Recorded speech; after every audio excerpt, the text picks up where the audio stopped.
ഞാൻ next day തന്നെ പോയി എയർ ഗണ്ണൊക്കെ വാങ്ങി. നമുക്ക് എന്ത് എക്സല് അന്നേരം കോളേജിൽ ക്ലാസ്സിൽ പോകുമ്പോൾ ഞാൻ ഇത് ബാക്കിൽ വെച്ച് ഗൺ വെച്ചിട്ട് ലൂസ് ഷർട്ടൊക്കെ ഇട്ടുണ്ടാക്കി ചില സമയത്ത് പോയിരിക്കുന്നു.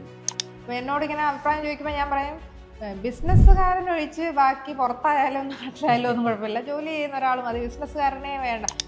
ആ കളിയാക്കലിനിടയ്ക്ക് ഒരു ദിവസം സ്കൂളിൽ എൻ്റെ കുറച്ച് ഫ്രണ്ട്സ് വന്നിട്ട് എൻ്റെ ബാഗ് എല്ലാം കൂടെ വലിച്ചു കീറി, ബുക്സ് എല്ലാം കൂടെ വലിച്ചു കീറി എടുത്ത് കളഞ്ഞു. ഇല്ലെങ്കിൽ അങ്ങനെ ഫസ്റ്റ് സംരംഭം ഫസ്റ്റ് ഡേ തന്നെ ഞങ്ങളത് പോയില്ല. ആദ്യത്തെ സംരംഭം പൂട്ടി.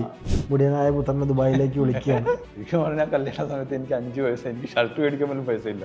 അച്ഛനാണ് ഡ്രസ്സെല്ലാം വാങ്ങിയത്. ഞാൻ എപ്പോഴും ബാക്ക് ബെഞ്ചറാണ്. അങ്ങനെ നാട്ടിൽ വെച്ച് സ്കൂളിൽ ഞാൻ തോറ്റു ഒരു വട്ടം. ഞാനും വേറൊരു ഫ്രണ്ടും തോറ്റു. ഞങ്ങൾ രണ്ടും കൂടെ പ്ലാൻ ചെയ്ത് കൊല്ലത്ത് പോയിട്ട് സൂയിസൈഡ് ചെയ്യാവുന്നു. ഞാൻ ഇറങ്ങി കൊല്ലത്ത് റെയിൽവേ ട്രാക്കിലോട്ട് ഇങ്ങനെ നടക്കുവാണ്. അതിനിടയ്ക്ക് ഈ പപ്പായ്ക്ക് ക്യാൻസർ വന്ന സമയത്ത് നമ്മൾ അവിടെ ഡോക്ടേഴ്സുമായിട്ട് സംസാരിക്കുമ്പോൾ ഇപ്പം നാട്ടിൽ ഏറ്റവും കൂടുതൽ ഇൻറ്റസ്റ്റൈൻ ക്യാൻസറാണ് കാണുന്നത്. അതിൻ്റെ മെയിൻ ഒരു കാരണം ഈ പ്ലാസ്റ്റിക്കിൽ ചൂടോടുള്ള ഭക്ഷണം ഒഴിച്ചുള്ള ഭക്ഷണം കഴിപ്പാണ്. അത് കുറച്ച് കഴിയുമ്പോൾ പുള്ളി റൂമിൽ വന്നു, എൻ്റെ റൂമിൽ നാഗ്പൂർ വെച്ചു. ഞാൻ നോക്കുമ്പോൾ പുള്ളിയുടെ മോതിരമില്ല. അങ്ങനെ ആ പോക്കിൽ ഞാൻ ഒരു കാര്യം തീരുമാനിച്ചു, ഇനി ലൈഫിൽ ബിസിനസ് ചെയ്യുന്നതേ ക്വിറ്റ് ചെയ്തു. ഇത് ഞങ്ങളത് പ്ലാസ്റ്റിക് കോട്ടിങ്ങിന് പകരം ഞങ്ങൾ ഉണ്ടാക്കിയ ബയോ കോട്ടിങ് വെച്ചിട്ടാണ് ഇത് ഉണ്ടാക്കിയത്. ഇതിൽ വെള്ളം ഹോൾഡ് ചെയ്യോ? ഹോൾഡ് ചെയ്യും. കുറച്ച് വെള്ളം നമുക്ക് ഒഴിച്ചു നോക്കിയാലോ. രാജ്യം ഫേസ് ചെയ്യാൻ പഠിച്ചില്ലെങ്കിൽ ഇല്ലാതെ ഇറങ്ങിയിട്ട് കാര്യമില്ല.